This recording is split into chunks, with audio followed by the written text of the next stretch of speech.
Ku soo biir kanaalka Sahanka Dunida oo subscribe saar haddii aad ku cusub tahay.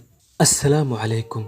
Buuggan Islamic Contribution to Civilization waxaa qoray qoraa u dhashay waddanka Mareykanka oo la yiraahdo Stan Woodcock.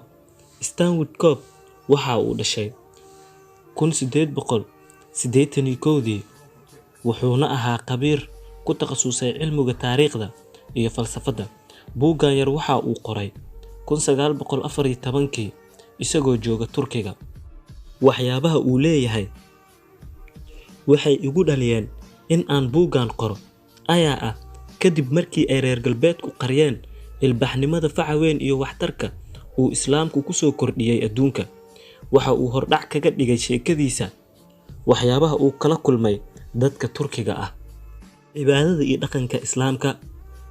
Dhinaca cibaadada waxa uu leeyahay weligay maan arag cibaado la mid ah tan dadka islaamka. Buuggu waxa uu indheeyaa ama uu indhaha u kala qaadi karaa qof kasta oo doonaya in uu daraaseeyo ilbaxnimada iyo aqoontii islaamka iyo waliba dadkii soo kordhiyay aqoontaas.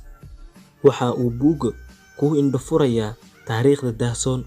Waxa uu leeyahay Stonewall islaamka muddo 5 qarni ah ayaan cidi kula xifaaltamayn adduunka, hadday saynis tahay iyo haddii ay tahayba aqoonta kala duwan. Taariikhdaasi uu sheegayo waa casrigii Cabbaasiyiinta.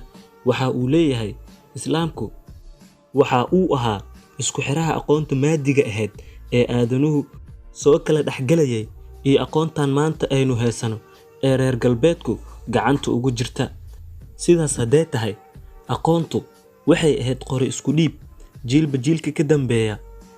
Maxaa keenay haddaba in reer galbeedku ay qariyaan taariikhdan ee ay kaliya xusaan ilbaxnimadii Gariiga? Stan Wood waxa uu leeyahay waa cadaawad oo ka dhaxaysay Kirishtaanka iyo Islaamka.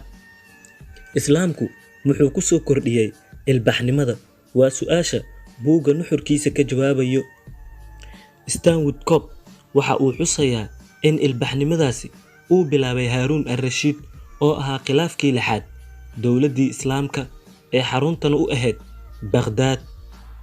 Harun al-Rashidna waxa ugu dambeeyay al-Ma'mun oo asagana horumar xowli ah gaarsiiyay aqoonta. Ma'mun waxa uu turjumay aqoontii ay ka tageen Gariiga isagoo u bedelay afka Carabiga.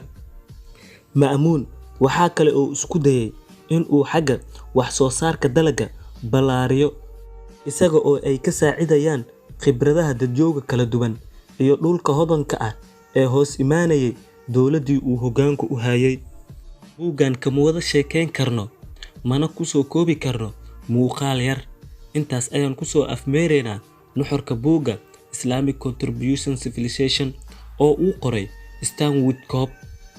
Buuggan waa buug aad u gaaban, hordhacna u noqon karaya qof kasta oo doonayo in uu daahfurka islaamku wax ka ogaado.